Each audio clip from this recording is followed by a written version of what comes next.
주옵소서. 할렐루야. 아멘. 오늘은 아모스서 29번째 강의 시간입니다. 오늘은 아모스 5장 7절로 9절 말씀을 통해서 이스라엘에 대한 책망과 하나님의 능력에 대해서 함께 말씀을 나누려고 합니다. 우리가 이제 4장부터 쭉 보면서 이스라엘에 내린 재앙 5가지가 있었어요. 그게 우리 한번 기억을 더듬으면 기근에 대한 재앙, 그 다음에 이 가뭄과 한밭에 대한 재앙, 그 다음에 농작물에 대한 세 번째 재앙, 네 번째는 전염병, 연병에 대한 재앙, 다섯 번째는 이 성읍을 심판하는 재앙. 이렇게 5가지가 있었잖아요. 그런데 지난주에 어떤 말씀을 드렸냐면 이스라엘이 돌아오도록 하기 위해서 우리 하나님이 권면하는 그런 내용을 우리가 쭉 공부를 했어요. 그런데 오늘은요, 권면을 했는데 이스라엘이 돌아왔어요? 안 돌아왔어요? 안 돌아왔잖아요. 그래서 이스라엘에 대한 우리 하나님에 대한 책망과 하나님의 능력이 어떤 건지를 오늘 공부를 하는 거예요. 자, 이스라엘 백성들이요, 자기들이 열심히 성소에 나가서 제물을 드려요. 성소에 나가서 제물을 드린다는 것은 예배를 드린단 말이죠. 그리고 하나님께 기도하면서 부르짖기도 해요. 그리고 여호와를 찾았다고 생각을 했어요. 그런데요, 우리 하나님은 이스라엘 백성들이 막 그렇게 하는데 우리 하나님 그렇게 생각하지 않아요. 성도들은, 그 이스라엘 백성들은 자기들이 할 일 다 했다 그러면서 하는데 우리 하나님은 쥐고 잡았네 이런 거야, 한마디로. 왜 그럴까? 도대체 왜 하나님은 이스라엘 백성들이 하나님을 찾는 방식을 거부했을까? 왜 거부할까? 궁금하잖아요. 그것은요, 한마디로 말하면 이스라엘이 지금까지 보여준 사회적인 불의 때문에 그래요. 바로 그 내용이 오늘 본문 5장 7절에 기록된 말이에요. 봐요. 5장 7절 말씀을 잘 보면요, 정의를 쓴 쑥으로 바꾸며 공의를 땅에 던지는 자들아, 이렇게 말하고 있죠. 자, 쓴 쑥이 뭐예요? 네? 자, 그럼 다시 한번 볼게요. 인진이 뭐야? 인진. 쓴 쑥이 인진이야. 네?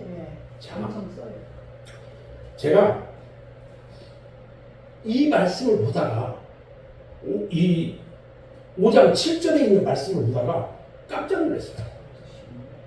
5장 7절에 대해서 이 정의를 쓴 쑥으로 바꾸며 공의를 땅에 던지는 자들아, 이렇게 돼 있는데 이게 어디에 있냐면 개정개혁 성경에 이렇게 되어 있어. 그런데 성경 이 개정개혁으로 바뀌기 전에가 개혁 성경이에요. 개혁 성경에는 뭐라고 되는지 딱 봤더니 공법을 인진으로 변하며 정의를 땅에 던지는 자들아, 이렇게 돼 있어. 그런데 개정개혁, 우리가 지금 보고 있는 성경에는 어떻게 바뀌어졌냐면 정의를 쓴 쑥으로 바꾸며 공의를 땅에 던지는 자들아, 이렇게 됐단 말이죠. 지금 이렇게 됐죠, 성경이? 그런데 히브리 원문 성경을 제가 가지고 있어요. 원문 성경을 딱 보니까 공의를 쓴 쑥으로 바꾸며 공의가 의를 그 땅에 버리는 자들아, 이렇게 되어 있어. 내용이 약간 달라요. 그래서 목사님 가지고 있는 성경이 많이 있는데 조선 그리스도 성경이 있어. 그것은 뭐냐면 이북에서 보는 성경이에요. 이렇게 두꺼워. 딱 폈어요. 뭐라고 하냐면 너희 공평을 뒤엎어 소태같이 쓰게 만들고 정의를 땅에 떨어뜨리는 자들아, 이렇게 달려있어. 재밌죠? 단순하게 우리가 현재 있는 말씀만 가지고 보면은 잘못된 것들을 알 수 있어. 뭐냐? 봐요.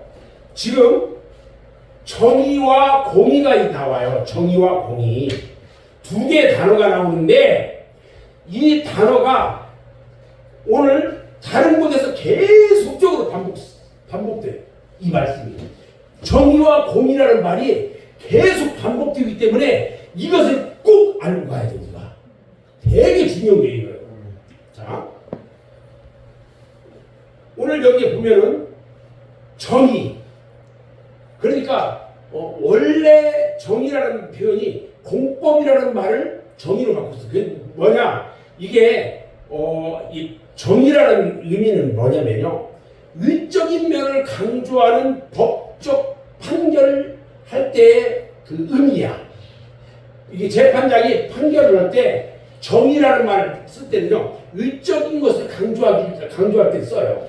그리고 공이라는 말은 내적인 면을 강조할 때 쓰는 단어가 공이라는 단어야. 자, 그러면 이 정의와 공의가 이렇게 나오는데 잘 봐요. 정의와 공의가 나와. 그런데 우리 성경 5장 아모스 5장 24절을 같이 한번 봅니다. 자, 같이 한번 읽어봅니다. 시작. 오직 정의를 물같이 공의를 마르지 않는 강같이 흐르게 할지어다. 자, 똑같은 아까 이 5장 7절에 있는 말씀과 똑같은 내용이 나오죠. 자, 근데 아모스 6장 12절을 또 한번 봅니다. 자, 같이 아모스 6장 12절 여기 보세요. 같이 시작. 말들이 어찌 바위 위에서 달리겠으며 소가 어찌 거기서 바깥겠느냐. 그런데 너희는 정의를 쓸개로 바꾸며 공의의 열매를 쓴 쑥으로 바꾸며 이상해졌어. 왜? 봐요. 정의를 봐요. 말이 바위 위에서 달릴 수 있을까요? 소가 거기서 바깥이 돼가요? 바위가 안 되잖아요. 자, 그런데 너희는 정의를 쓸개로 바꾼대요. 그리고 공의를 쓴 쑥으로 바꾼 거꾸로 얘기를 하고 있어. 또 그죠? 잘 봐요. 자, 그런데 여기만 그럴까? 아니에요. 예레미야 선지자가 이야기한 22장 15절로 17절에 여기에도 정의와 공의를 행하지 아니하였느냐 하고 말해. 봐요. 정의나 공의는 내용이 서로 비슷한 내용이에요.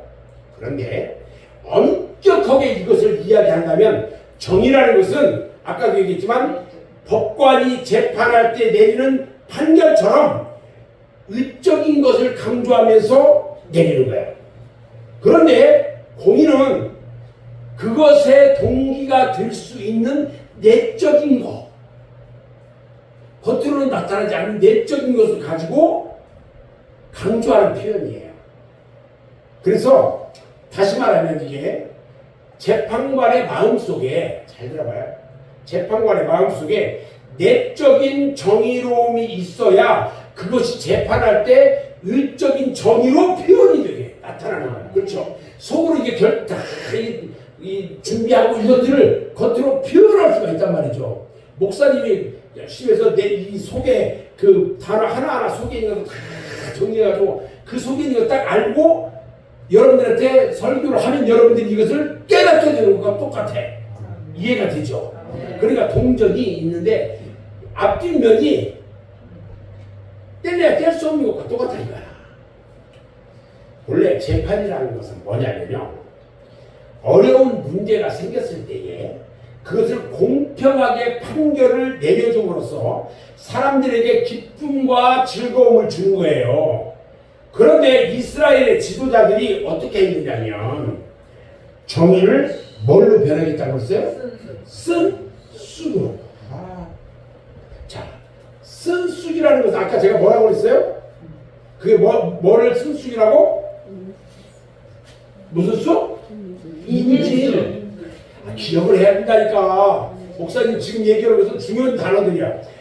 인진쑥이 쓴 쑥이야. 우리나라 인진쑥이 어디가 세? 강화 인진쑥 아주 세, 아주 써. 약효가 좋다고 그러는데, 자 봐요. 이게 거기에만 있느냐? 아니야. 제가 몇 가지 이제 이 사례를 보여줄 거예요. 쓴쑥 인질에 대한 성경 구절이 성경에 많이 나와요. 아까 거기만 나온 게 아니고 많이 나와. 신명기 29장 19절에 보니까요. 너희 중에 남자나 여자나 가족이나 집하나 오늘 그 마음에 우리 하나님 여호와를 떠나서 그 모든 민족의 신들에게 가서 섬길까 염려하여 독초와 쑥의 뿌리가 너희 중에 생겼다고 했어요. 그러니까 이 너희 중에 아주 쓴 못된 것들이 들어있다는 거야. 악한 것들이 들어있다는 거야. 이해가 되죠? 자, 그 다음에 가운데 잠언서에 보니까 잠언서 5장 4절에 보니까 나중은 쑥같이 쓰고 두 날 가진 칼같이 날카로워요. 그러니까 악한 거예요. 나중은 어떻게 돼요? 기쁨이 넘쳐야 되잖아. 즐거움이 있어야 되잖아. 그러면 이게 달고 오묘해야 되잖아. 그런데 쓰다는 것은 뭐예요? 악하다는 거예요. 그죠? 자, 그 다음에 예레미야 9장 15절에 보니까 그러므로 만군의 여호와 이스라엘의 하나님께서 이와 같이 말씀하시니라. 보라, 내가 그들 이 백성에게 뭐를 먹인다고? 쑥을 먹이고 독한 물을 마시게 한다. 심판에 걸리겠다는 거예요. 무슨 얘기죠? 그럼 또 볼까요? 예레미야 23장 15절에 보니까 그러므로 만군의 여호와께서 선지자에 대하여 이와 같이 말씀하시니라. 보라, 내가 그들에게 쑥을 먹으며 독한 물을 마시게 하리니. 누가? 우리 여호와 하나님께서. 이는 사기 예루살렘 선지자로부터 나와서 온 땅에 보니라. 선지자들이 잘못한 거야. 또 예레미야 에가서 3장 15절에 보니까 나를 쓴 것들로 배불리시고 쑥으로 취하게 돼. 그러니까 얼마나 악한지 그게 막 그것들이 속에 꽉 가득 찬 거야. 그래서 그 쓴 쑥으로 취했대요. 이해가 돼요 이게? 자, 에가서 3장 19절에 보니까 내 고초와 재난 곧 쑥과 담즙을 우리 몸에서 가장 쓴 데가 어디야? 담이다. 담즙. 쑥과 담즙을 기억하라고 할 정도로 이렇게 이야기해요. 얼마나 이스라엘 이 백성들이 얼마나 악했으면 이렇게까지 표현이 나온단 말이죠. 자, 아모스 6장 12절에 보니까 뭐라고 하냐면 말들이 어찌 바위 위에서 달리겠으며 아까 얘기 나왔죠? 소가 어찌 거기서 바깥됐느냐. 되지도 않는 이야기야. 그런데 너희는 정의를 쓸개로 바꿀 때 공의의 열매를 쓴 쑥으로 바꿀 때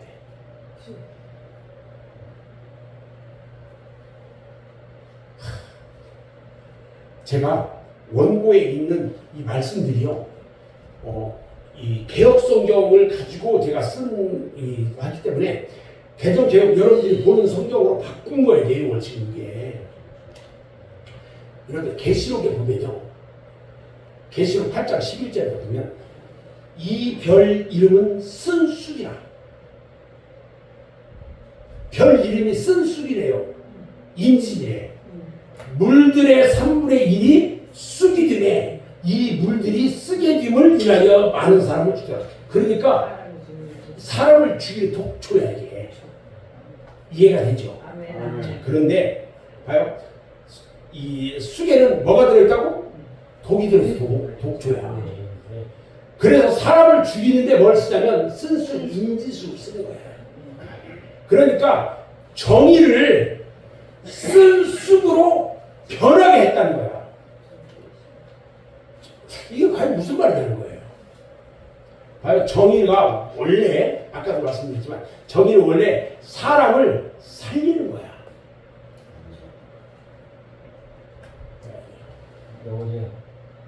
사람을 살리는 거야. 정의는. 근데 그것을 쓴 쑥으로 사람을 죽이는 독이 있는 것으로 만들어버렸어요. 사람을 살리는 데 써야 되는데 죽이는 걸로 만들어버렸다는 거예요. 이게 갑자기 업그레이드 장보고 있네. 봐요. 우리가 지도자나 법관에게는요, 모든 사람에게 공평하게 법을 시행해가지고 즐거운 사회를 만들고 모든 사람이 안심하고 살 수 있는 달콤한 사회를 만들어야 하는 책임이 있어요. 그런데 실제 우리나라 같은 경우에 모순된 이런 문제들이 생겼어요. 그렇죠? 얼마 전 이 사회적으로 문제가 됐던 재판을 하면서 이 법관들이 잘못된 일들을 저질렀어요. 그것들은 전부 지금 비리로 다 나타나고 있어. 그런데 오히려 그것을 이용해 가지고 불쌍하고 억울한 사람들을 착취하고요, 억압하고요, 죽게 만드는 독과 같은 존재로 만들어 버리고 말았다는 거야. 지금 우리나라가 지금 어떤 상태예요? 대선 치르는 상태잖아요. 잘못된 독과 같은 이런 존재로 만들어지고 있다는 거야. 지금 엄청난 문제로 만들어지고 있는 거죠. 근데 과거에 여기 있었던 그 내용이 똑같이 이런 내용이 성경에 그대로 나타났어요. 다시 말하면요, 정의를 쓴 쑥으로 변하게 만들었어요.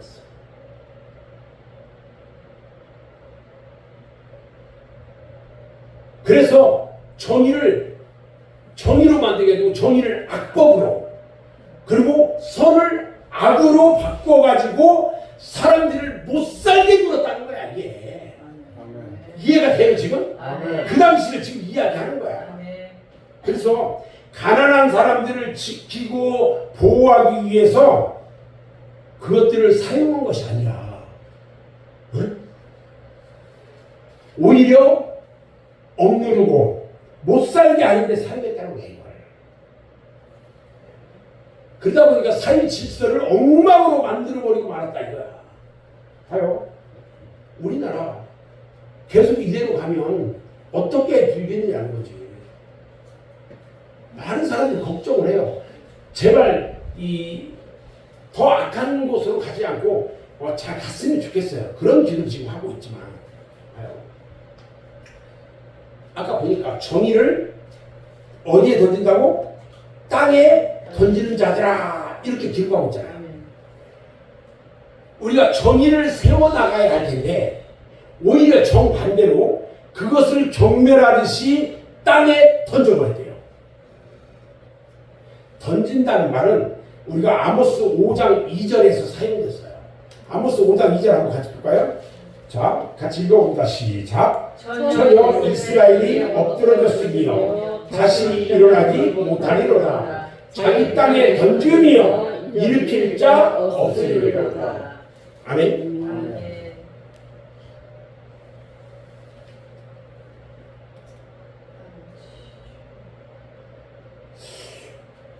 봐요. 전혀 이스라엘이 엎드러졌다는 말은 무슨 말이에요? 죽었다는 말이에요. 죽었다는 말. 그런데요, 죽은 시체를 진짜 집어 던지듯이 던졌다는 말이에요. 이 말이 지금 이해가 돼요? 아멘. 누가 그랬어 그걸? 이스라엘 백성들이. 얼마나 답답하냐고 지금. 목사님 지금 무지무지 답답합니다 지금. 이것도 얘기해야 되고 이것도 해야 되고 막. 이제 업그레이드 다 됐어요 지금.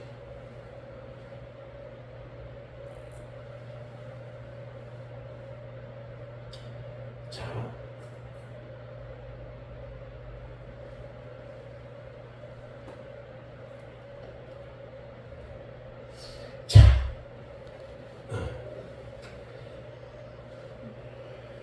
그러니까 다시 말하면 공의를 땅에 던졌다는 말, 공의를 땅에 던졌단 말이죠. 이 말이 과연 무슨 말인지 생각해봐요.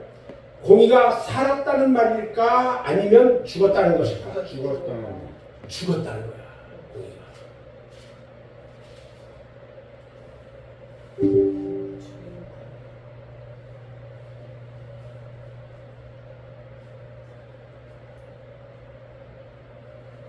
죽었다는 거야. 공의를 땅속에 파묻어버렸다는 거야. 지금 던져서. 그러니까 이스라엘의 정의를 찾아볼 수가 없다는 거죠. 이스라엘 사회는요, 정의로운 사회가 아니라 부정과 부패로 타락한 세상을, 그런 세상으로 변해버린 그런 세상이 됐다. 오늘 아모스 5장 7절 말씀에 구체적인 내용이 어디에 기록됐냐면요, 아모스 5장 10절로 13절에 기록되어 있어요. 5장 7절에 있는 말씀이 구체적으로 기록된 게가 아모스 5장 10절로 13절이야. 저들이 봐요, 정의를 쓴 쑥으로 변하게 하고 공의를 땅에 던진 모습이 자세하게 10절로 13절에 기록되어 있어. 응? 한번 볼까요? 앞에 보면서 봅시다. 무리가 성문에서 책망하는 자를 미워하며 정직히 말하는 자를 싫어한다. 정직하게 말하는 거 싫어해. 너희가 힘없는 자를 밟고 그에게서 미래에 부당한 세를 거두고, 세금을 많이 걷는 거예요. 너희가 비록 다듬은 돌로 집을 건축했는데 거기 거주하지 못하고, 집 잘 지어놓고 왜 거기 못 살게 하냐고 그죠. 그리고 아름다운 포도원을 가꾸었으나 그 포도주를 마시지 못하리라. 너희의 허물이 많고 죄악의 무거움을 내가 아노라. 너희는 의의를 학대하고 뇌물을 받고 성문에서 가난한 자를 억울하게 하는 자로다. 그러므로 이런 때에 지혜자가 잠잠하나니 이는 악한 때입니다. 10절에 보니까 성문이 나와요. 성문. 우리가 성문에서 그때 성문이 나와요. 성문이 본래 뭐 하는 곳일까요? 옛날 사람들은요, 성을 만들고 성문 안쪽에다가 넓은 광장을 만들었어요. 거기에는 누가 모여? 사람들이 모여. 아모스 5장 16절 말씀을 보면요, 이런 말씀이 나와요. 그러므로 주 만군의 하나님 여호와께서 이와 같이 말씀하시기를, 사람이 모든 광장에서 울겠고, 운다는 건 뭐예요? 운다는 것은 뭐야? 회개한다는 거야. 모든 거리에서 슬프도다 하겠으며 농부를 불러다가 애곡하게 하고 울음꾼을 불러다가 울게 할 것이라 했어요. 근데 여기서 광장이 지금 어디에 있냐는 거야. 광장이 성 안쪽에 있어요? 밖에 쪽에 있어요? 안쪽에 있단 말이야. 자, 이 성문 안쪽, 즉 넓은 광장은 주로 어떤 용도로 쓸까? 어떤 용도로, 그 넓은 광장을 어떻게 쓸까? 첫 번째요, 상거래를 위한 시장이 열렸어. 거기에서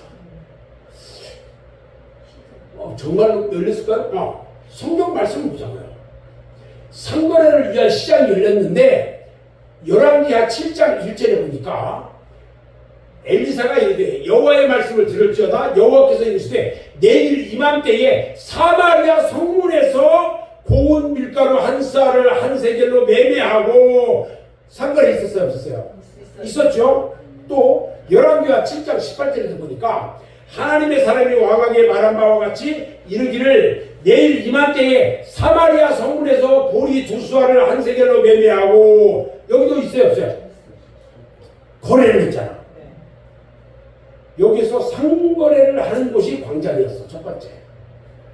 두 번째요, 이 광장이 어떤 데 썼냐면 전쟁터나 싸우러 나갈 때에 또는 다른 목적의 모임을 위해서 여기가 이용됐어. 자, 이것을 어디서 볼 수 있냐면 역대하를 보면 역대하 32장 6절에 군대 지휘관들을 세워 백성을 거느리게 하고, 그러니까 10부장, 50부장, 100부장, 1000부장이 다 우리 분대, 소대, 중대, 대대 이렇게 해서 다 해서 사열하는 것처럼, 남자들은 잘 알죠? 이렇게 거느리게 하고 성문 광장에서 자기 앞에 무리를 모으고 말로 위로했다. 무슨 말이냐면 그 넓은 광장에서 그 사람들이 거기서 모여서 준비했다는 거야. 이해가 되죠? 또 느헤미야 8장 1절에 보면요, 이스라엘 자손이 자기들의 성읍에 거주하였더니 7째 달에 이르러 모든 백성이 일제히 수므라 광장에 모여 학사 에스라에게 여호와께서 이스라엘에게 명령하신 모세의 율법 제목을 가져오기를 쳤다. 그러니까 무슨 말이냐면 수므라 광장 거기에 모여서 말씀을 들었다는 거야. 그러니까 이 여러 가지 목적으로 사용되었다. 그런데 세 번째가 그 광장이 어떻게 쓰냐면 재판장의 역할을 했다고 했어요. 신명기 21장 19절에 보면 헤브론이 핵족속 중에 앉아있더니 그가 핵족속 곧 성문에 들어온 모든 자가 듣는 데서 아브라함이 그러니까 거기서 그 성 안에 들어온 사람들이 지금 이야기하는 것을 다 듣기만 했어. 그 광장에서. 또 신명기 22장 15절에도 보면요. 모든 부모가 그를 끌고 성문에 이르러 그 성읍 장로들에게 가서 다 이시를 듣고 얘기하고 판결을 받았어. 그 자리에서. 또 신명기 22장 15절에 보니까 그 처녀의 부부가 그 처녀의 처녀인 표를 얻어가지고 그 성문 광장에 이르러 갔다. 그러니까 이 음탕한 짓을 했는지 안 했는지를 확인까지 시켰단 말이에요. 그 정도로 광장은 여러 가지로 사용됐어요. 또 있죠. 욥기서에 보면 그때에는 내가 나가서 성문에 이르기도 하며 내 자리를 거리에 마련하자. 거기서 무슨 짓인가 자기 자리를 맡겨놓고 뭔가를 했다는 거예요. 또 잠언서 24장 7절에 보면 지혜는 너무 높아서 미련한 자가 미치지 못할 것이므로 그는 성문에서 입을 열지 못하느니라. 그러니까 내가 바른 소리를 해야 되는데 바른 소리를 할 수 없는 사람은 그 성문 광장에 딱 가서도 말을 할 수가 없었어. 오늘 본문에 나오는 이 관련 있는 것은요. 여기서 성문이 재판장으로 쓰이는 경우야. 오늘 본문에 나와 있는 것은. 그래서 성문에서는 무엇보다도 뭐가 서야 되면 공의가 서야 돼요. 공의. 응? 공의가 바로 서야 돼요. 그래서 15절에 보면 이것을 뭐라고 했냐면요. 아모스 5장 15절 거기 한번 볼래요?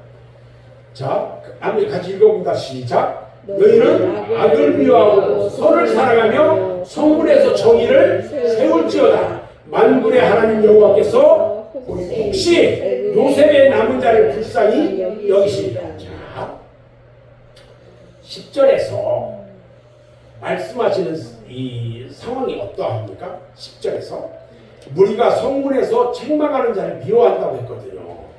하나님께서 원하시는 공의를 실행한 자는 무리의 미움을 받아서 배척을 받거든요. 공의를 실행했는데 그래서 재판관들이 공의를 잘못된 것을 똑바로 이야기를 해야 되는데 그렇게 하지 않고 뇌물이나 받고 돈 벌기 위해서 혈안이 되어 있더라는 거예요. 재판관들이. 어디하고 비슷해요? 거시기하고 비슷해요.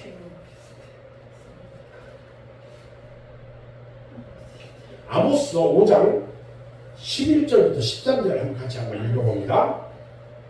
같이 시작. 너희가 힘없는 자를 밟고 그에게서 미래의 부당한 세를 거두었으므로 너희가 비록 다듬은 돌로 집을 건축하였으나 거기 거주하지 못할 것이요 아름다운 포도원을 가꾸었으나 그 포도주를 마시지 못하리라. 너희의 허물이 많고 죄악이 무거움을 내지가 않으라. 너희는 의인을 학대하며 주인 뇌물을 받고 성문에서 가난한 자를 억울하게 하는 자로다. 그러므로 이런 때에 지혜자가 잠잠하느니 이는 악한 때입니다. 아까 우리가 봤죠? 가장 정의로워야 할 성문, 재판까지 하는 그 성문에서 정의가 땅에 떨어졌다. 그러다 보면 그 나머지는 어느 정도인지 우리가 안 봐도 눈에 다 보인다는 거야. 근데 이 오늘날도 마찬가지예요. 한 나라의 사법부가 타락하면요, 그 나라의 장래가 어떻게 될 거야? 입법하는 사람들이 사법까지 완전히 좌지우지한다. 이건 있을 수가 없어요. 결코 밝은 미래를 기대할 수가 없다는 거예요. 그래서 우리가 지금 기도해야 된다는 거예요. 이스라엘 족속들이요, 이들이 이렇게 했어요. 그렇게 하고 나중에 나라가 없어졌어.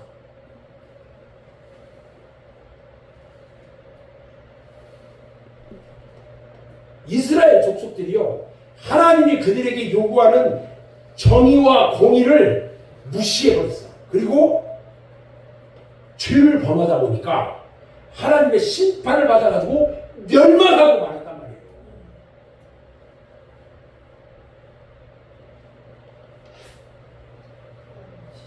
어저께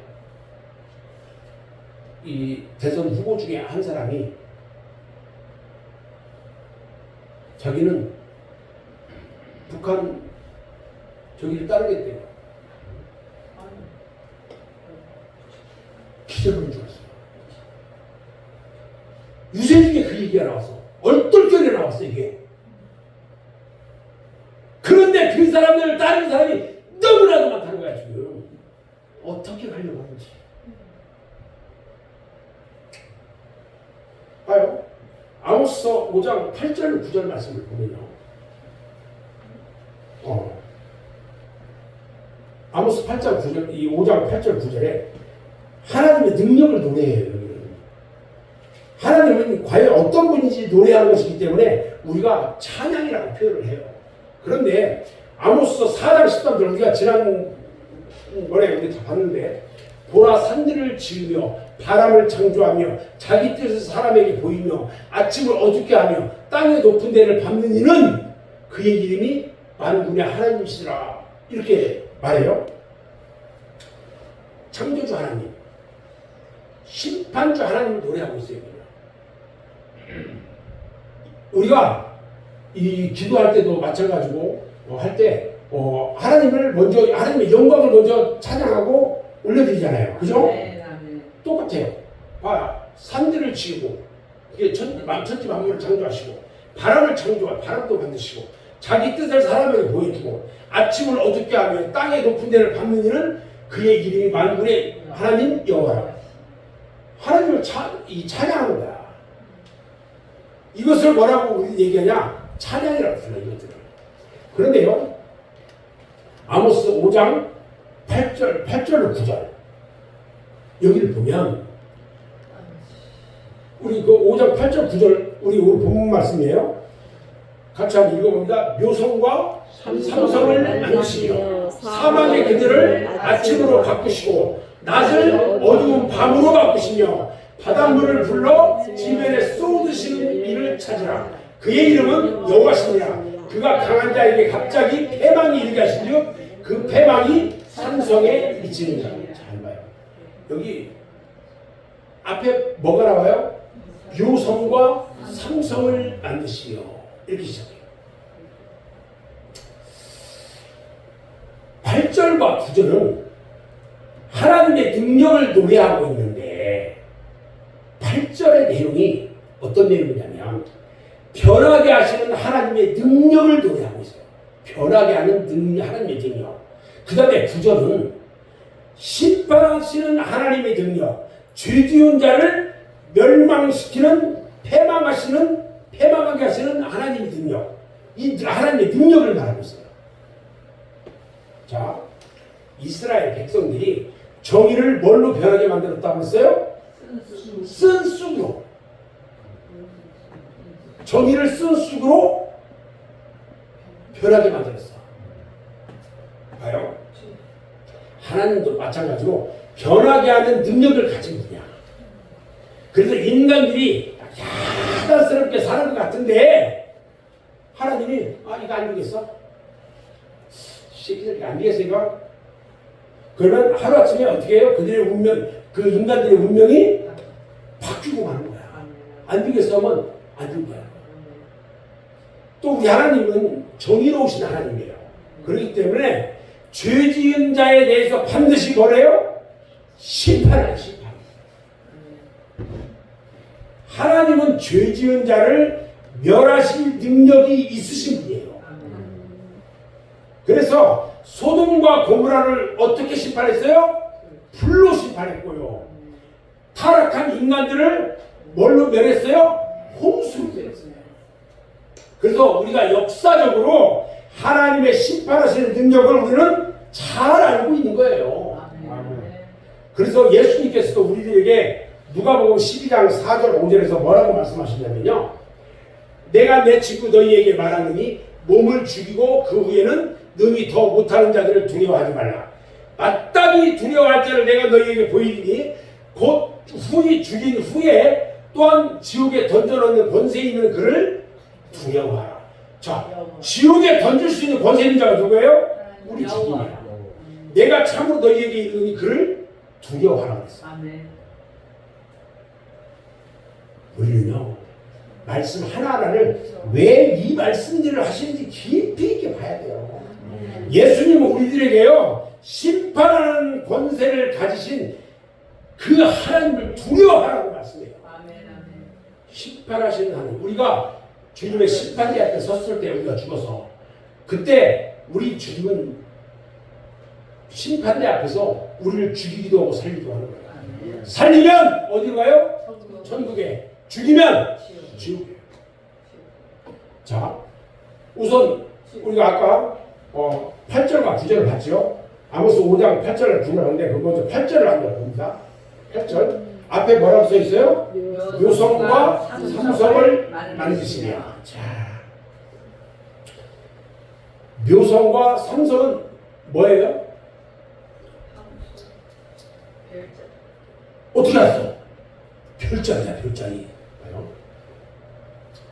일종의 별자리의 일종인데 여러 개의 별이 모여서 하나의 군상을 이룬 것을 우리는 별자리라고 얘기를 해요. 묘성과 삼성은요, 욥기에도 똑같이 이 말이 등장을 해요. 욥기 9장 9절에 보면은 뭐라고 하냐면 북두성과 삼성과 묘성과 남방의 밀실을 만들었다 이렇게 나오고요. 욥기서 38장 31절에는 내가 묘성을 내어 묶을 수 있으며 삼성의 띠를 풀 수 있겠느냐 이렇게 나와요. 여기에도 나오는 말이야. 봐요. 묘성과 삼성이 함께 등장하는 이유가 있어요. 우선 묘성이라는 것은 뭐냐? 그리스 신화를 보면요, 그리스 신화까지 나와야 돼요. 재미가 있어요? 지금? 어려운 것도 있지만 재미는 있을 거예요. 묘성은요, 그리스 신화를 보면 지구를 떠받들고 있다는 신 아틀라스의 7번째 딸이 변해가지고 별자리가 되었다는 별자리예요. 그게 묘성인데 이 별자리는요, 언제 나타나냐면 가을에 나타나. 가을에 나타나서 주로 겨울철에 우리가 볼 수 있어, 이 별자리는. 그 다음에 삼성이라고 하는 것은 뭐냐면 우리가 오리온 자리 알아요, 몰라요? 크게 4개 있는데 가운데 별이 3개가 딱 있어. 이게 오리온 자리거든. 이 오리온 자리를, 별 3개 있는 그 오리온 자리를 말하고 있는 게 삼성이야. 그리고 이것이 그리스 신화를 보면 오리온은 아주 몸집이 크고 잘생긴 사냥꾼이래요. 그런데 이 오리온이 아틀라스의 7딸을 너무나도 흠모한 나머지 하늘로 쫓아 올라가서 별이 되었대요. 그래서 삼성과 묘성이 항상 같이 나와. 우리가 하늘에 딱 보면 별 3개가 유난히 밝게 빛나는 별자리, 그게 삼성이야. 오리온 자리야. 그게 오리온 자리 본 적 있어요, 없어요? 있죠? 우리 선수가 못 봤어? 봤어? 그 땅 거기 가서 꼭대기 가서 맨 꼭대기 싹 봐, 밤에 오리온 자리 크게 보여. 그런데 재밌는 것은요, 신화에서도 그렇지만 오늘 본문에 묘성이 먼저 나올까요? 삼성이 먼저 나올까요? 묘성이 먼저 나와요. 자, 너무 재밌는 얘기가 또 나와. 묘성이 지금 먼저 나와요. 아틀라스의 7딸이 먼저 별이 되고 난 다음에 오리온이 삼성이 됐어요. 그렇죠? 근데 계절적으로 보면 묘성은 가을과 겨울에 나타나요. 응? 근데 삼성은 언제 나타나냐면 봄과 여름철에 나타나. 이상하다. 왜 지금 묘성이 먼저 나오고 삼성이 나중에 나왔는데 별이 왜 봄과 여름에 먼저 삼성이 나타나고 묘성은 가을과 겨울에 나타날까? 왜 그럴까요? 자, 이것이 우리가 우리나라식으로 생각하면요, 봄에 나오는 삼성이 오늘 말씀 중에 먼저 나와야 할 것 같은데 묘성이 먼저 나왔단 말이야. 왜 그럴까? 봐요. 이스라엘은 1년이 언제부터 시작되냐면 가을부터 시작돼요. 응? 가을부터 시작돼. 그래서 겨울철에 내리는 비를 무슨 비라고 얘기해요? 이른비라고 얘기해요. 이른비.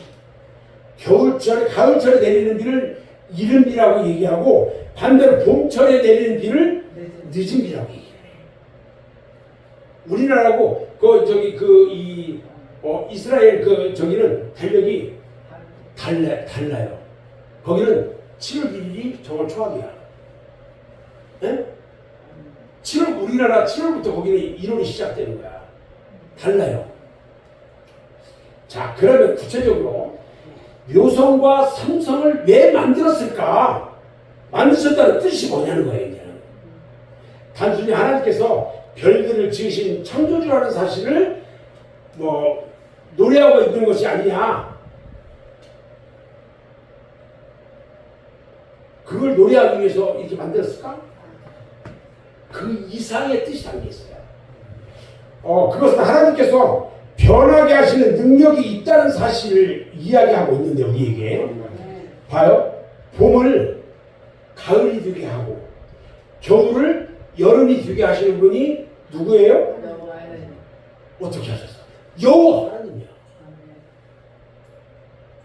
이스라엘 백성들이요, 정의를 뭔 쑥으로 만들었다고요? 쓴 쑥으로 변하게 했던 것처럼 하나님도 이스라엘 백성들의 운명을 뒤집어 버릴 뿐이라는 것을 우리에게 암시해 줍니다. 우리가요, 잘 하다가 잘못하잖아? 우리 하나님이 바꿔버릴 수 있어요. 바꿔버릴 수 있어요. 제가 요즘 밤에 고민하면서 계속 연구하고 있는 게 뭐냐면, 우리 성도들이 대부분 다 노인 양반들이야. 노인 양반들만 쭉 있다가 좀 젊은 사람들이 오기 시작했어. 그런데 보니까 성경을 잘 몰라. 성경도 한 번도 읽어본 적도 없어. 그런데 예수 믿은 지는 1년, 2년 됐는데 성경도 잘 읽고, 이걸 어떻게 이 사람들한테 신앙적인 것들을 완전히 넣을 수 있냐? 이게 목사님 지금 고민이야. 그래서 그 계획을 짜고 있어, 지금. 적어도 1년 안에 이 사람들이 어떤 신앙적인 것들에 대해서 다 공부를 다 마칠 수 있게 해야겠다. 그 제자훈련까지 다 마쳐야 되겠다.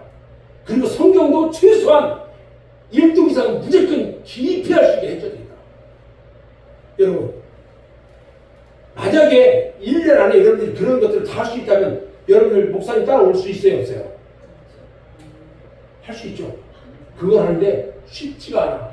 그런데 내가 할 수 있다는 확신이 있어요. 왜냐면 지난 우리 46개월 동안에 우리 성도들이요, 하루도 안 빠지고 40일 동안 바라봤어, 밤에.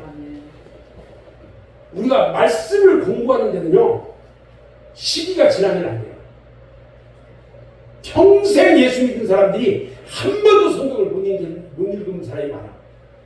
우리 교회에, 교회라네, 우리 푸드뱅크에 나와서 이 노인 일자리 사업 하는데 나오신 그 집사님이 한 분 있어요.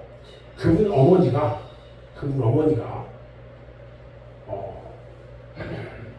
평생에 성경을 5번을 필사를 했어요. 5번을 해가지고 자식들 딸을 다 주고 다니던 교회에 딱 주고 한 거야. 5권을. 그리고 돌아가셨어. 그러니까 그 자녀들이 그걸 보고 엄마를 본받는 거야. 그런데 평생에 성경을 한 번도 안 읽어봐. 응? 주님 앞에 서서 심판대 앞에 딱 섰을 때 성경도 읽어보고 성경도 몰라. 우리 아들은 어떻게 할까? 그래서 그런 것까지 목사님이 지금 고민하면서 프로그램을 만들고 있어요. 해야 된다. 근데 여기서 먼저 이렇게 프로그램 하면서 다 그 프로그램을 딱 하자. 여기 있는 사람들이 앞으로 새로 오는 사람들을 또 2차로 또 가르칠 수 있어. 이렇게. 그렇게 하는 프로그램을 만들 거야. 그 프로그램을 완전히 이해하지 않으면 그것을 하지 않으면 일꾼으로 세울 줄 알 거야. 뭐 이런 생각을 다 가지고 있는 거죠. 아무튼 말씀을 배워야 돼. 아멘. 네. 자, 오늘 계속해서 8절을 봅니다. 보면 그 내용이 분명해지는데 사망의 그늘을 뭘로 바꿨다고요? 아침으로 바꿨대요. 성경에 보면요, 좋지 않은 형편을 아주 최상급으로 강조할 때는 뭐라고 쓰냐면 사망이라는 말을 써요. 근데 이 사망이라는 말이 우리가 어서 많이 들어본 말이란 말이죠. 어서 들어봤나 딱 생각해보니까 시편 23편 내가 사망의 음침한 골짜기로 다닐지라도 이렇게 하잖아요. 자, 사망의 음침한 골짜기가요, 어떤 뜻이냐면 아주 깊은 골짜기야. 그래서 그런 뜻인데 사망의 음침한 골짜기로 우리는 아주 깊은 골짜기를 그 끝이 보여요, 안 보여요? 안 보이잖아. 나는 중국을 안 가봤는데 중국의 그 깊은 골짜기는 끝이 안 보인대요. 그 구름만 떠 있대. 그 밑에 누가 살아요? 도인이 살아. 자, 또 사망의 병이 나면 이렇게 얘기해야 된단 말이죠. 사망의 병이 어떤 병일까? 자, 사망의 음침한 골짜기는 이제 아주 깊은 골짜기는 사망의 음침한 골짜기라고 하는데 이 사망의 병이 났다. 이건 어떤 병이에요? 사망의 병은 죽을 병이 걸렸다. 이해가 되죠? 죽을 병에 걸렸다는 말이야. 아주 심한 병에 걸렸다는 거야. 자, 그러면 오늘 본문에서 말하는 사망의 그늘이라는 거. 사망의 그늘은 어떤 그늘일까? 이것은요, 사망의 그늘이 그늘이 딱 지면 거기가 뭐가 줘요? 그늘이 지면 거기가 밝아요, 어두워요? 어둡죠. 사망의 그늘은 실 같은 어둠을 사망의 그늘이라고 얘기해요. 그래서 깊은 그늘로 아침이 되게 한다는 말은 무슨 말이냐? 깜깜한 밤을 뭘로 바꾼다고? 낮으로 바꾼다 말이야. 성경 재밌지 않아요? 이렇게 막 풀어서 합니까? 봐요. 이 아침이 어슴푸르하게 새벽이 바뀌어요.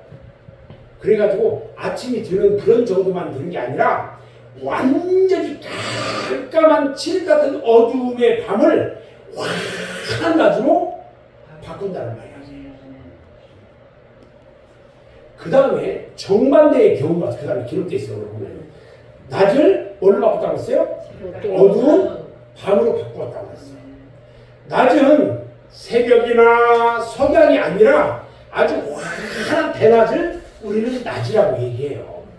그런 환한 대낮을 완전히 어두운 밤으로 만드신다는 거예요.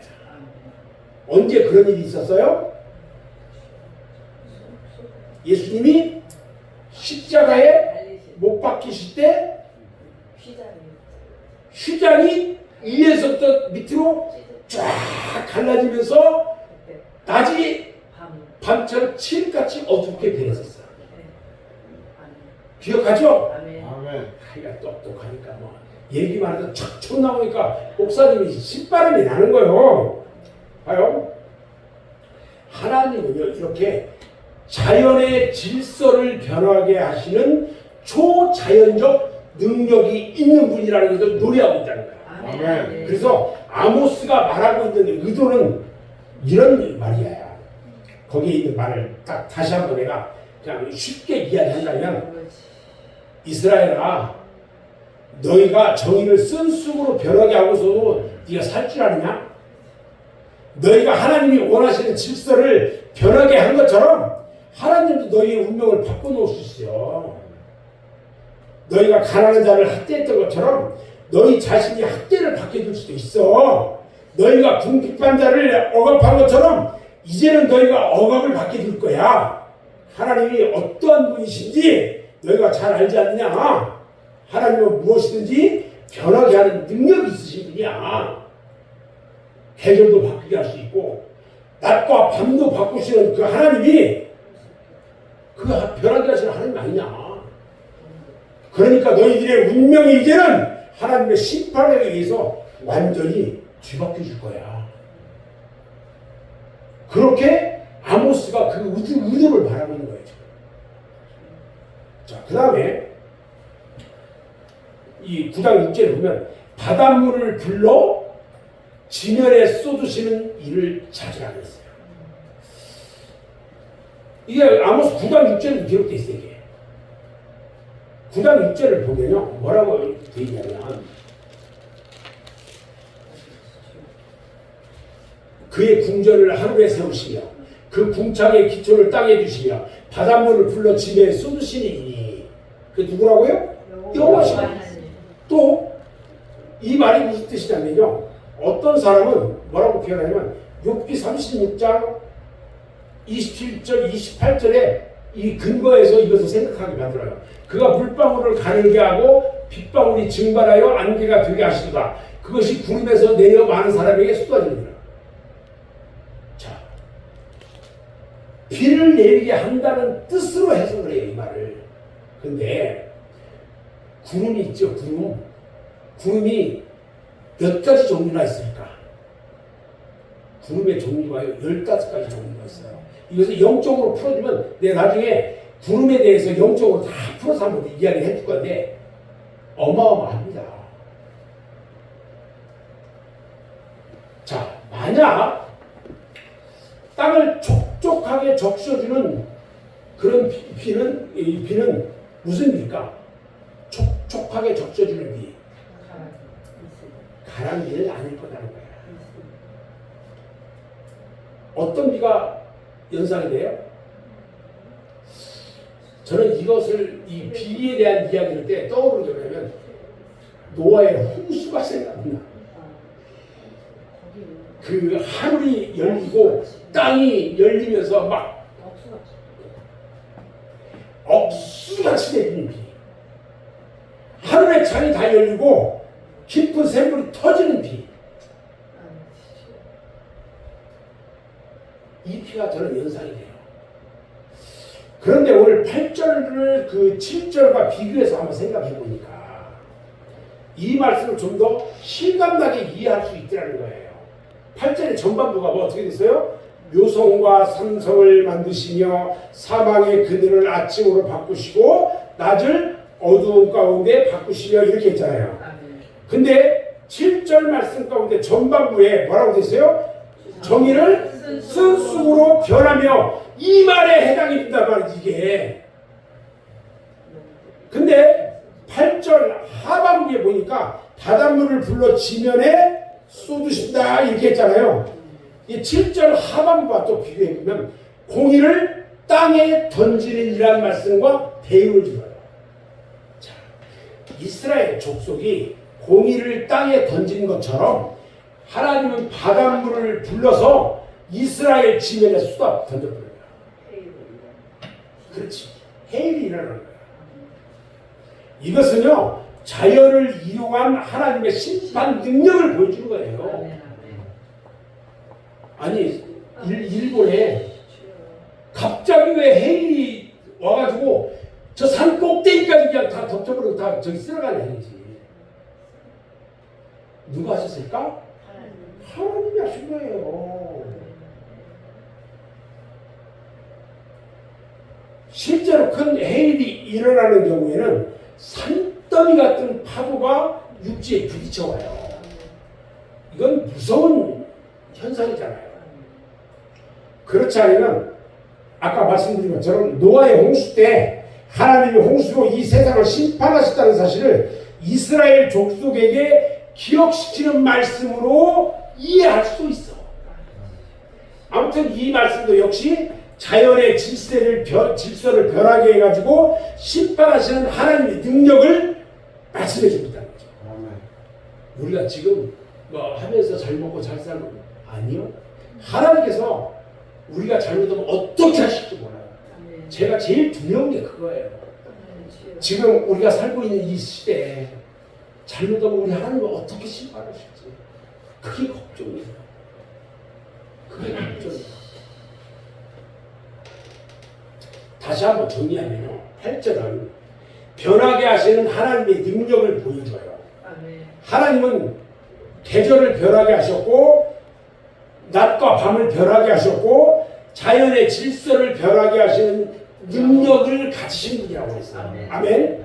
그런데 하나님의 이스라엘 백성들이 두려워하지 않네요. 8절 제일 끝부분에 보니까 뭐라고 했어요? 그의 이름은 여호와시니라. 그러면서 끝맺음을 해요. 이것은요 5장 1절부터 17절에 기록된 애가의 절정이 되는 부분이에요.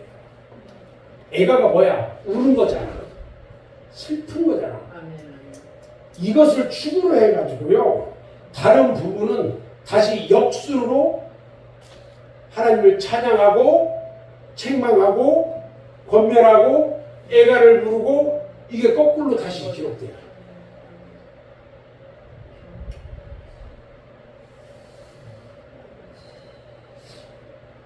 하나님의 성, 하나님의 이름, 즉 여호와라는 이름을 우리가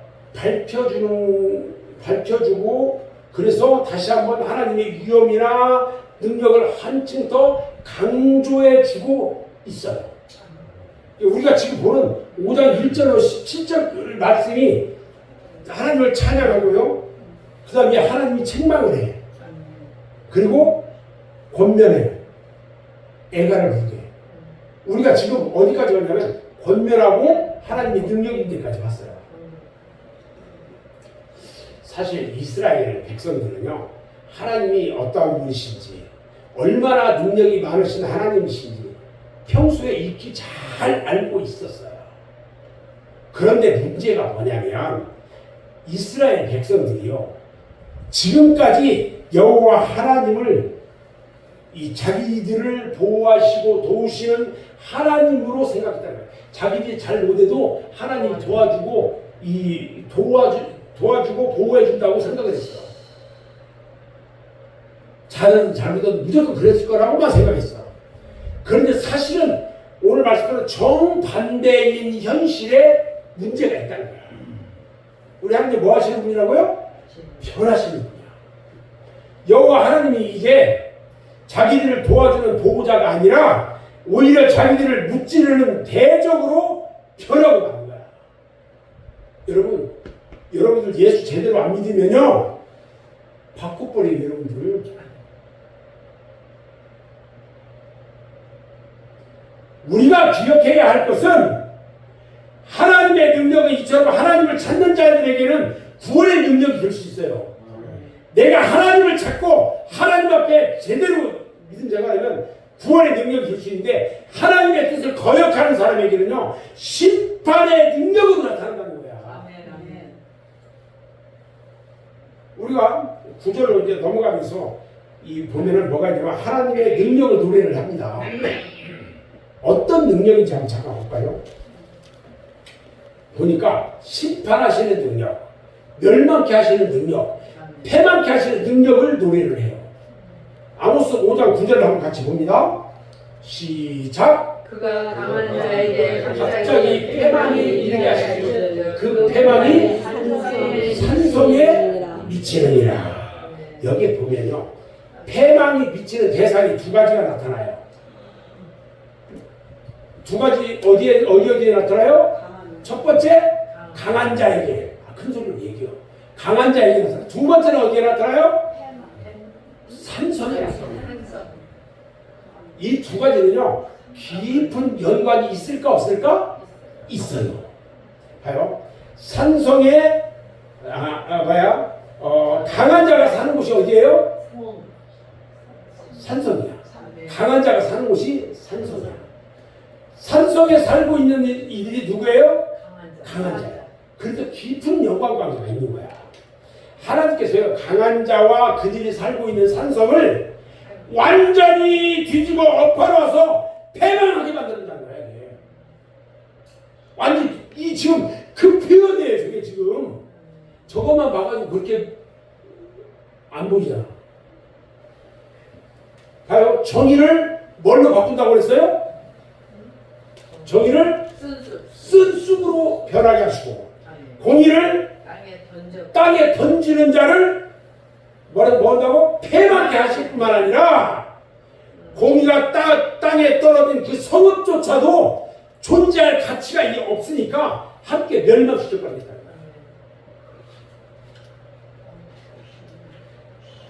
그런데요 오늘 본문 말씀에 보니까 강한 자 하나님께서 강한 자에게 패망이 어떤 식으로 임하게 하신다고 했어요? 강한 자에게 갑자기 패망이 이렇게 한다고 했어요.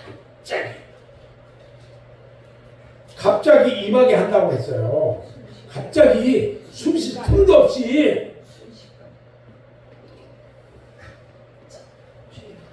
자 봐요. 갑자기라는 말의 원어적인 뜻을 알아야 돼요. 갑자기라는 말은 번개불처럼 이러는 말이야. 우리가 눈 깜짝할 때 이런 말 있잖아요. 번개불처럼 우르르 꽝 하는 순간에 번개불이 가 없어지잖아. 번개가요 동쪽에서 서쪽으로 그냥 우르르 꽝 쭉 했잖아요. 순식간에 번쩍이는 것처럼 순식간에 패망이 임하게 하실 거라는 거야. 갑자기라는 말. 강한 자들과 그들이 사는 산성이 패망하는데요. 오래 걸린다는 얘기예요? 아니면 순식간에 끝난다는 거예요? 오래 걸리지 않는다는 거야. 순식간에 끝난다는 거야. 이러한 사실을 자연현상에서 쉽게 볼 수 있는 번개로 설명을 한 거예요. 지금. 우리 앞절에 있는 8절에서도요. 아모스가 변하게 하시는 하나님의 능력을 자연현상에 비유해가지고 묘사를 했었어요.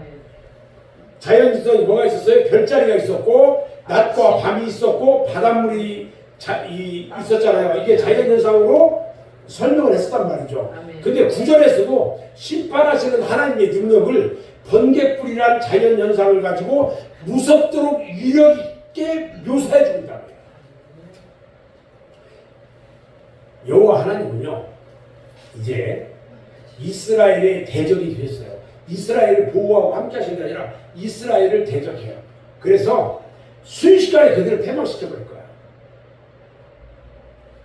우리가요 하나님 앞에 온전히 믿지 않으면 믿음 생활 똑바로 제대로 하지 않으면 우리 하나님이 버릴 수도 있어요. 마지막 때는요 무섭게 변합니다. 정의가 뭐가 되게 한 것처럼 쓴수게 공의가 어디에 던져진 것처럼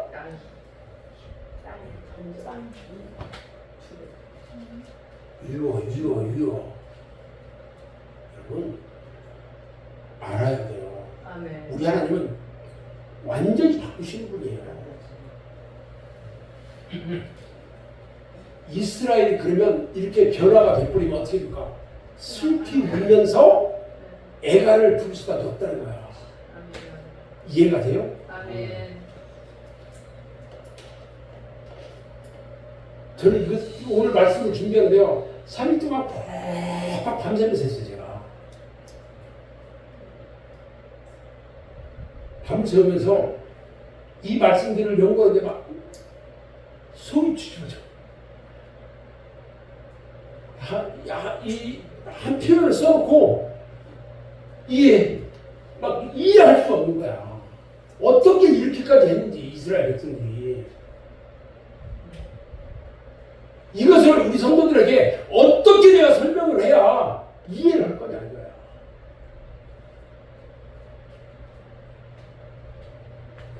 저는 이제 오늘 말씀을 통해서 몇 가지 이제 교훈을 이야기하려고 하는데요. 첫 번째 우리는요, 정의를 세우는 일에 힘써야 돼요. 선지자 아모스가요, 이스라엘 백성이 정의를 쓴 쑥으로 바꾸어 가지고 정의를 땅에 던졌기 때문에 저들이 하나님의 심판을 받을 수밖에 없다고 경고했어요. 그러면서 아모스 5장 24절에서 이렇게 부르짖잖아요. 오직 정의를 물같이 공의를 하수같이 흘릴지니라. 여러분, 우리가요, 복받는 길이 어디 있을까요? 우리나라의 공공기관, 단체, 이것들이 다 정의를, 오직 정의를 위해서, 오직 공의를 물과 같이 또 하수와 같이 흘리면서 공의의 법대로 운영한다면 우리나라가 하나님의 복을 받을 수 있을 거예요. 그런데 만약에 그렇게 된다면 우리들에게도 행복을 가져올 수 있고요, 자손 만대로 복을 받을 거예요. 그런데 잘 봐요. 우리나라가 지금 어떠합니까? 여기까지 우리가 들어가야 돼요. 이 이야기를 하기 위해서 이 말씀을 이렇게 연구하면서 보는 거예요. 정치하는 사람이야 원래부터 부패했어? 다 쓰레기 같아. 자, 그렇다 치더라도 우리나라 교육기관 한번 봅시다.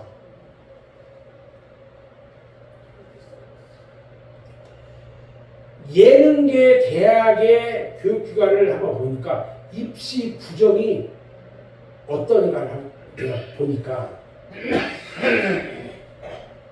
몇 천만 원, 심지어는 억대가 오갔다고 얘기를 해요. 진리와 진실을 가르쳐야 할 상하타님 대학교가 병들어 버렸어요. 요즘은요, 학교에서는 그러지 않는다고 이야기하는데 뒤로 초등학교 선생님들한테도요, 돈봉투 갖다 줘야 반장도 시켜주고요, 관심을 기울여 준대요. 반장 선거라고 하고 선생님이 해줘야 된대요. 아무리 모범적이고 똑똑한 아이라 할지라도요, 돈봉투 갖다 주지 않으면 반장을 고소하고 앉은 자리까지도 제일 뒷자리에 앉히는 세상이 되었다는 거예요. 화가 나요. 그야말로 정의가 뭘로 변했다고? 쓴수로 변했다. 이해가 되지 이 말이 지금. 정의가 땅에 떨어졌어요. 이것들을 바로 잡아야 할 사람이 누구예요? 정치인들을 기대할 수 있을까요? 아니면 절에 다니는 불구 신자들에게 기대할 수 있어요? 이것들을 바로잡아가지고 하나님의 공의가 이 땅에 이루어지도록 해야 할 책임은 바로 하나님을 믿고 따르는 우리들에게 있다는 거예요. 여기에 있는 우리들로부터 이 사명이 감당되어져야 한다는 거예요. 여러분, 촛불이요, 비록 보잘것없지만 꺼지지 않고 불만 거기에 붙어 있다면 얼마든지 넓은 방안을 환하게 비춰줄 수 있어요. 여기 있는 우리가 힘을 모아도 얼마든지 어둠을 밝힐 수가 있어요. 우리가 먼저 이 힘을 모으면. 예수님께서 우리에게 뭐라고 말씀하셨냐면요, 너희는 먼저 그의 나라와 그의 의를 구하라. 그리하면 이 모든 것을 너희에게 더하시리라. 할렐루야. 하나님께서 기뻐하시는 의, 이것을 붙들고 이것대로 살아가는 사람. 인간적인 견지에서 보면요, 시대에 뒤떨어진 안 좋은 것 같지만 전능하신 하나님께서 그의 모든 것을 다 책임져 주신다는 거예요. 다시 한번 하나님의 말씀인 마태복음 5장 20절을 우리가 기억할 필요가 있어요. 내가 너희에게 이르노니 너희 의가 서기관과 바리새인보다 더 낫지 못하면 결단코 어디에 들어가지 못한다? 천국에 들어가지 못하게 했어요. 예수님은 우리들에게요, 너희는 어떻게 하든지 의를 찾으라고 말씀하셨어요. 정의를 세우는 일에 힘쓰는 우리가 되어야 한다는 거예요. 두 번째로요, 불의를 우리가 행하면 하나님의 심판이 있다는 것을 알아야 된다는 거예요. 하나님은 공의로우신 하나님이에요. 따라서 우리 생활에 불의가 있으면 그것을 용납하지 않는다는 거야. 우리가 불의를 행하면요, 제일 먼저 하나님이 어디에 심판을 내리시는지 알아요? 이사야서 57장 21절에 보니까 내 하나님의 말씀에 악인에게는 평강이 없다 하셨느니라. 악인에게 먼저 내려요. 확 내려왔었어. 우리 마음에 심판이 임해요. 아멘. 마음이 불안하지요. 편치 않아요. 그래서 죄 지은 사람은 밤에 잠도 제대로 못 자고요. 음식을 먹어도 제맛이 나지 않는데요. 자기가 뭐 잘못하면 저쪽 가는 경찰차만 봐도 가슴이 막 두근두근 한대요. 사람도요, 회개하고 돌아서지 않는 사람에게는요, 하나님이 더 강하게 심판해요. 하나님은 교만한 자를 언제나 대적합니다. 그래서 패망이 임하게 하시되 호련히 임해요.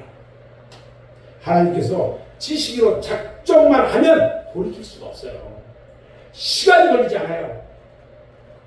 우리 하나님께서 건강을 치기도 하고요, 사업으로 치기도 하고요, 자녀를 치기도 해요. 제가요, 사업하다가 우리 하나님 앞에 서운한 걸 잃어버렸어. 내가 주의 종이 되겠다고 잃어버렸어. 우리 하나님이요, 사업을 치는데도 처음 치고 두 번째 치는데도 그걸 못 깨달았어. 다 치고 완전히 가고 다 치고 난 다음에 그때야 깨달았어. 아무것도 없는 상태에서. 응? 순식간이에요.